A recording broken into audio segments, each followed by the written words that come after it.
Says I'm live. Hooray. Wow. Okay. A few little complications getting live. The first one was that I was in town and it took me longer to get back than I had intended. So there you go. But let's talk today about shaping in a garment and making modifications so that a garment fits us. And I'm really excited to show you the progress on the vest project. So I'm Susie Quillen. I'm the Empress of Yarn. I am your stitching coach here at Perfectly Knotty, and I'm so glad you're here with me. To recap a little bit, we are talking about the Divine Vest by Kristen Tendyke in her book Finish Free Knits. After the video, I will go in and add in the description and the show notes and stuff. I'll go and add all the links to all the things. But that's what we're working on. And I wanted to talk about the shaping. So first we'll start out by holding it up and showing you where we are. Ta-da! Here's where we're at. And, oh, what am I throwing? Oh, my stitch marker or my row counter, and I need this to demonstrate something for you. I am going to, I'm far enough along now. One of the things that I'm going to do just for my own self is, it's not necessary, but it'll help. This right here is the hem, and then we have the pockets, these nice triangle pockets that need to come up the side like this, and it will look this way. I am going to go and get these lined up, and I'm going to use some removable stitch markers to hold them in place for me. That just kind of helps me a little bit with the perspective of what is happening with this project. So there you go. I'm not going to do that at this time. I'll have that probably for the next video.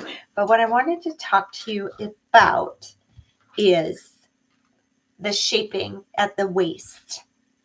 And let's see, maybe if I turn this light on, I wonder if that will help you be able to see a little bit. So let's see, can you see the stitches? I might have to do a still picture, but where this red stitch marker is, you can kind of see it a little bit. That's an increase right there. What's that little hole? And down here are some decreases. So when I looked at the schematic and the measurements for this project, I realized that the overall torso length for this, there's a nice little schematic right here, which I can't get the light to, there you go, now you can see it. There's a nice little schematic, and it shows you what the different dimensions are and stuff. But the waist to underarm was going to be much longer than suits my stature because I'm short. I'm only 5'1", and what height I do have is oddly in my legs. I don't have long legs, but I have long legs for my height. I have a 32-inch inseam, which is kind of interesting. I'm very short in the torso. In fact, my lowest rib actually is only about a thumb's width distance. There's only about a thumb's width between my bottom rib and the top of my hip bone. Very, very short. So you start, as you're working up from here along this side, you put the stitch marker here for the side seam. In every certain number of rows, 2 stitches on either side of the marker, you are decreasing. And you do that for my size a total of 5 times. And it had me do it a decreased row and then 5 rows, and a decreased row and 5 rows. And then it wanted me to do a decreased row and 7, and a decreased row and 7. And I thought, that's really going to make this way longer than I want. So I kept all of the spacings in between the decreases at 5 rows. And similarly, now that I am coming back out again to increase again for the bust zone, I'm keeping that at 5 rows in between each increase. So that's one thing. If you're taller, if you're longer in the torso and you need to make it longer, you can add more rows in there. You can do that. I would tell you, in order to do that, if you really need to be very accurate about that, you do need to have a very good understanding of your row height and how many rows it takes for an inch, let's just say. Okay, it's really important. Oh yeah, and now in this light you can see the increases and the decreases a little bit there. Hooray. I wasn't sure it was going to show up very well. I chose not to in this case because it wasn't so dramatically too long that I just decided that the few rows that I'm bringing this in is going to bring me back about an inch, maybe an inch and a half. It's going to bring that in for me, which will be just fine for what I am going for.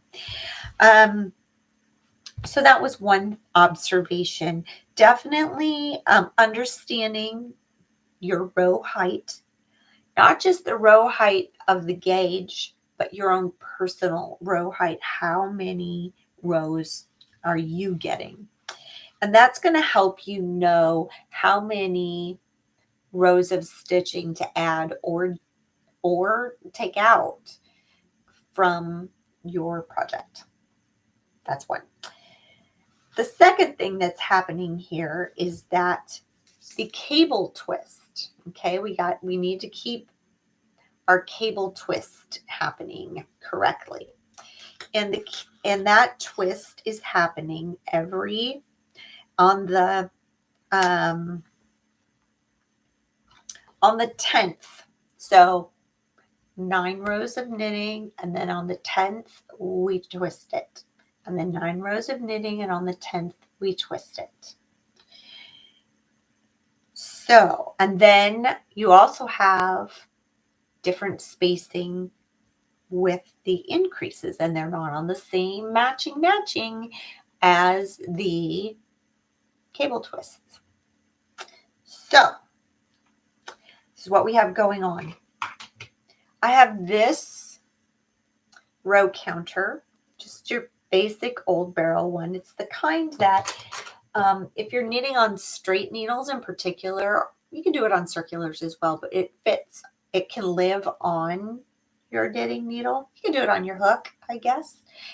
Might need to put a cap on so it doesn't disappear like that. Oh my goodness. Let's get it. Escape in progress, you guys. Escape in progress. Okay, I'm back. Okay, so this is the one that I'm using to track my cables. So I currently just finished row 8. And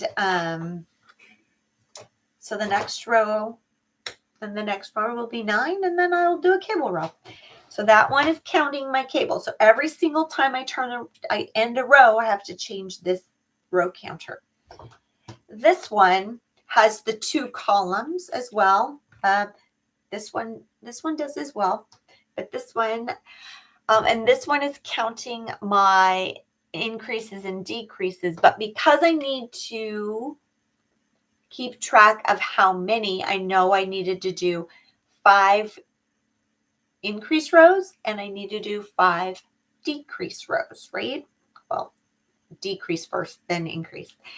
So on this side over here, it says 3. That means I have accomplished 3 of my increase rows, and I have 4 rows done of the 5 that go in between. I know that sounds a little complicated, but when you're actually doing it, it makes more sense. It's one of those funny little things that's a little easier to demonstrate than it is to accomplish or to describe. So right now it says 34. Okay. So I'm going to knit this next row and I'm going to move, this will go to 5. Ta-da. I will say 35. Then what will happen is the next row I know needs to be a decrease row. And so I will take this side to 4, and then this side is going to go back to 0. Oops, I just went too far. So it will say 4, 0, because I know I've accomplished 4 of the bust increases, and I have 0 of the in-between rows. So there's lots of different ways you can do this. You can also use tally marks on a piece of paper if you're so inclined. Sometimes I do that because, you know, tossing these in and out of a project bag, this could get pressed and get clicked and it would mess everything up. So I do like to have a couple of different methods available, but this is working for me on this project. And I'm liking it. And bonus, these were grandma's, you guys. My grandma used these in her knitting. So it helps make me feel connected to her. But when you have multiple different pattern activities going on and they have different row repeat things that are going on that are not necessarily synchronized with each other, you need to make sure that you are tracking them separately. It's okay, and it's okay. You'll be much happier. They're little extra steps. It can feel a little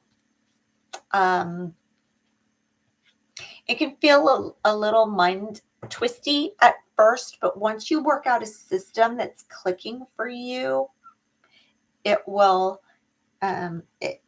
all work out just fine. And don't be afraid to try something and let it not work. If it's not working for you, that's okay. It's not a fail. It just simply means you have an opportunity to try something else. So there's that. And then the next thing that I wanted to talk about is increases and decreases. These are done a little bit differently in this pattern because you're working them from the purl side, because the right side of the garment, the public side of the garment, is reverse stockinette. So all of the increases and the decreases on the sides that we looked at, I showed you on the knit side, they're actually made on the purl side because the purl side is the show side. But some of the things that I noticed, and I don't see it on the purl, so I'm not going to go back and change it or fix it, but it's just observations for myself and observations for you to make sure when you are sampling or swatching that you are thinking about. Okay. So I'm going to show you, see if I can show you. I don't think it's going to show. Yeah, it's not going to show. It's just too, I think it's just too dark. With both increases and decreases, there are right-leaning and left-leaning decreases.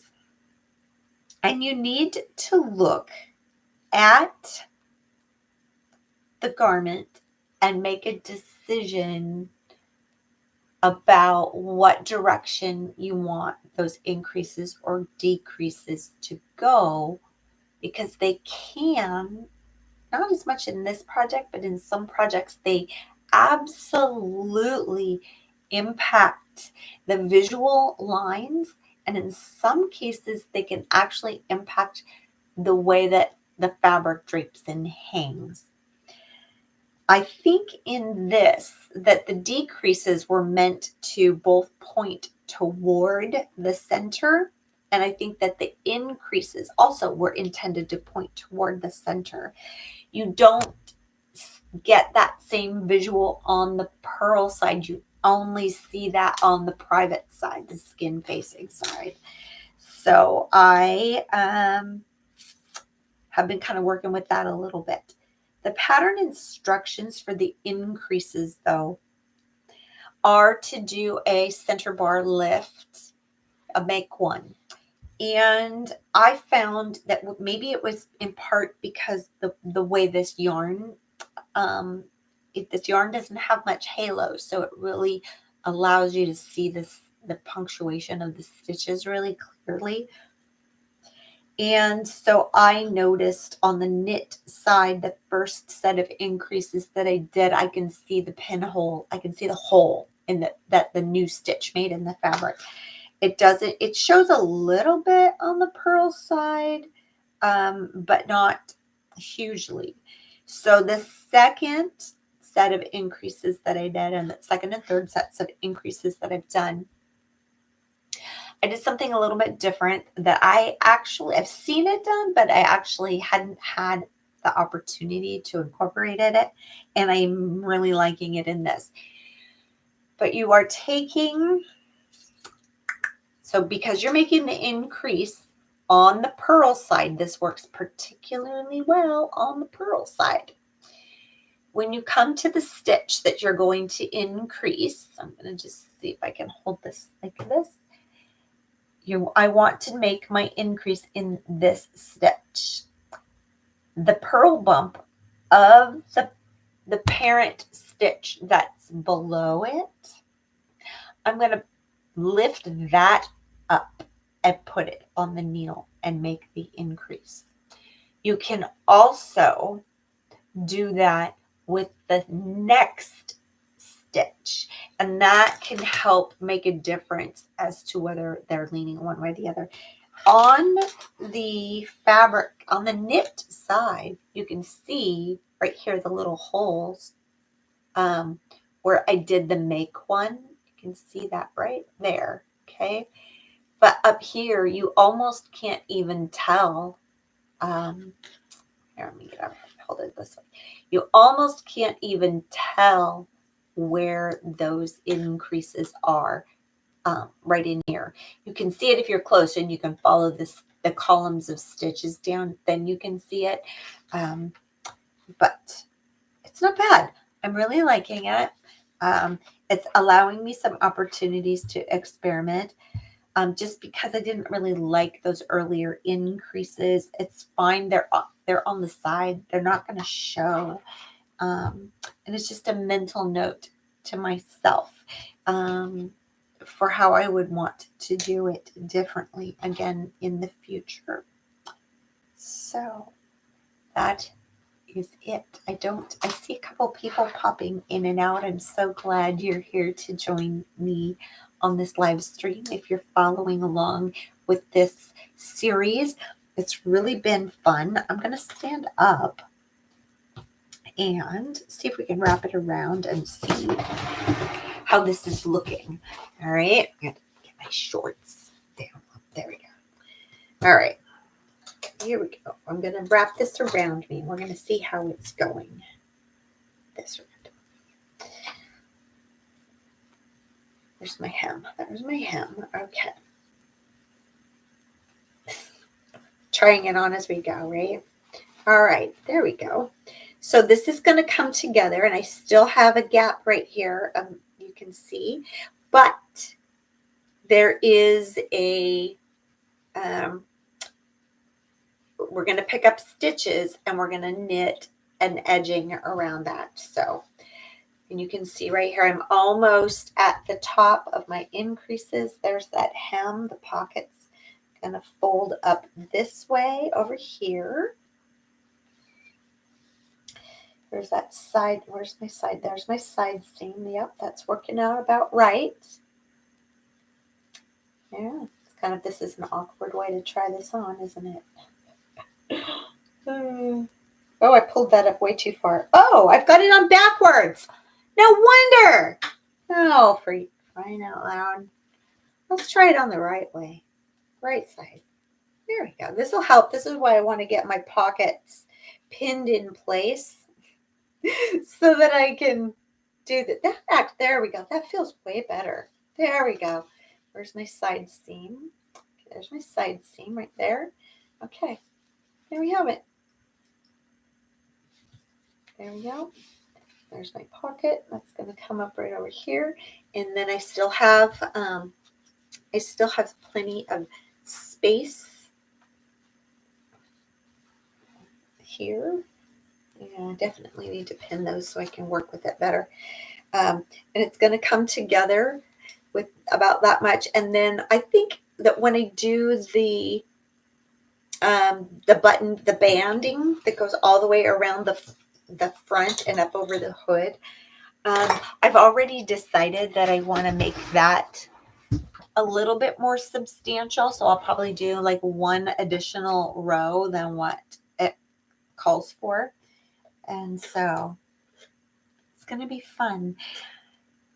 That's one of the beautiful things about making your own clothing, is that you get to adjust it. You get to, and the more that you know and understand about the shapes of clothing pieces, the more that you understand about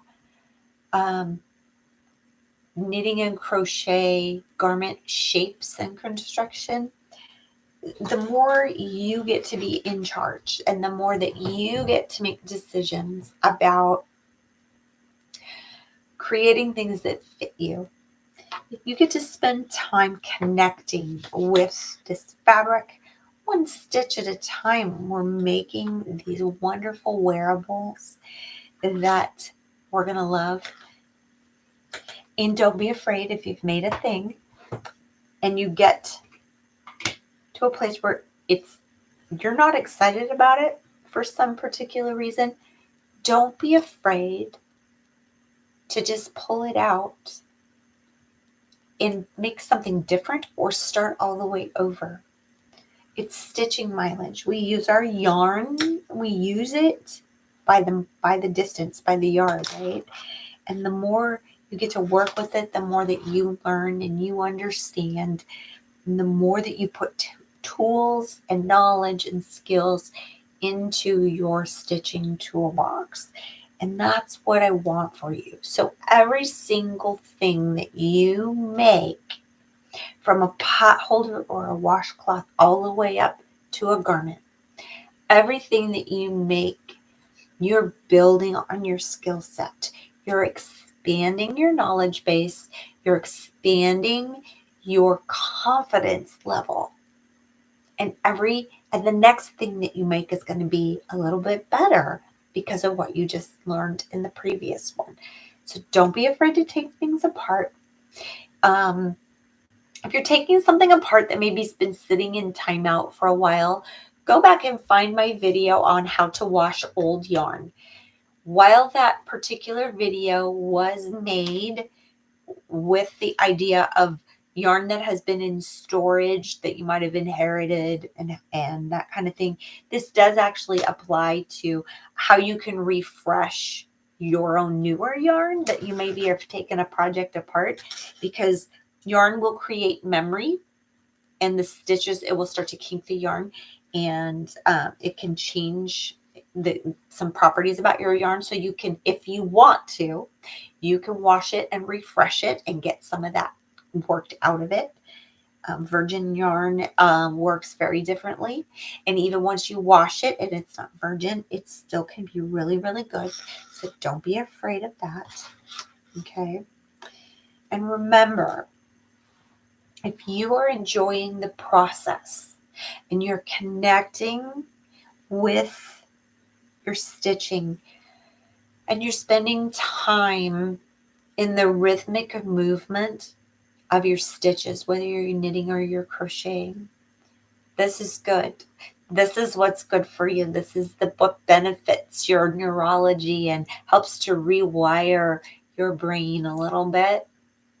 I had someone share with me the other day, and I just thought it was just so beautifully said that that for her, she's been working through some very challenging things from her past in her life, and wanting to kind of reprogram some of her thinking. So when she is knitting or crocheting, especially something that's new and challenging for her, her brain cannot think about that other stuff that's troubling her. And this is absolutely true. It's true for her. It's true for me. It's true for you. There are projects that we do that are so rote. They're so simple. They're so easy that it allows us to keep our fingers busy. And maybe that keeps us from munching or biting our fingernails or eating food or scrolling on our phones, doom scrolling. But there's also patterns and projects we do that are new for us, and they make us have to think so much that we absolutely cannot think about other things. And the balance in both of those realms is really good, and it's really important for you. And when you are challenging your brain neurology to try something new and different for you, you are actually building new neural connections. We used to think that the brain is the brain, and once it's formed, that's it, and there's no improving it. If it's slow, you can't change your brain. But science is more and more finding that you can. And there's so much more science that's showing us how knitting and crochet can be part of that change. It's rhythmic. It can fall into that category of bilateral stimulation because you're doing different things with your right hand and your left hand. You're moving from the right to the left and then from the left to the right. So allow this to be part of your process, not just your process of making a thing, but your process of being a human and growing and healing from whatever life experience you have, opening up your neural pathways to new and different ways of thinking and feeling and being, and just connect with it. So I'm really glad you're here. I really appreciate you. Please make sure that you subscribe. Make sure that you click the thumbs up button. If this was helpful for you, I so appreciate it when you guys send me thanks through that little thanks button that's down there. It all helps me to keep going and keep teaching and keep providing interesting information for you. Knitting and crochet is a lifestyle. It's a holistic part of our being. And I really want to help you connect into how this fits into your life in some really creative and positive and happy ways. So there you have it. That's it for today. We talked in this episode about my progress on my vest, that I am almost done with the torso.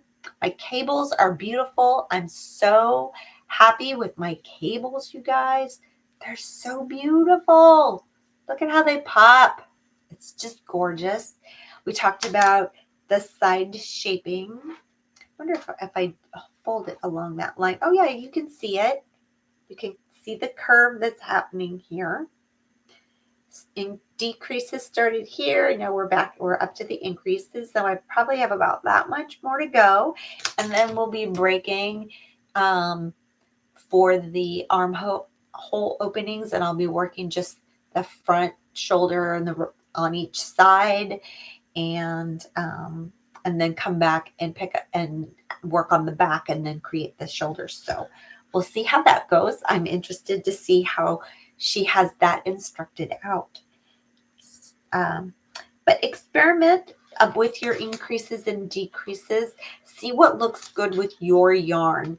I think that these increases that I did here that end up having a little bit of a hole, if this yarn was fuzzier, this probably wouldn't show as much. But because this yarn, this Rowan Soft Yak DK, is a chainette yarn and it doesn't have very much halo, it does allow that make one by lifting the bar in the middle.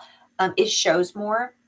And so using the purl bump on the side, the aspect of it, allows that to be a little bit more hidden. So make sure that you're testing your increases and your decreases. You can do that in your swatching, and just to see what they look like in your yarn with your tension.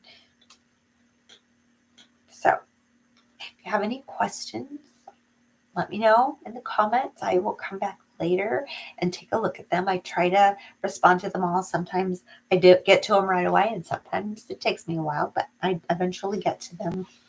You guys are awesome, and I can't wait to have another chat with you next time, sometime next week. So stay tuned. If you're not subscribed to the newsletter, head over to the website, and there's a form there's a little form at the bottom where you can sign up to get on the newsletter, or you can just follow me here and just be surprised when I pop on.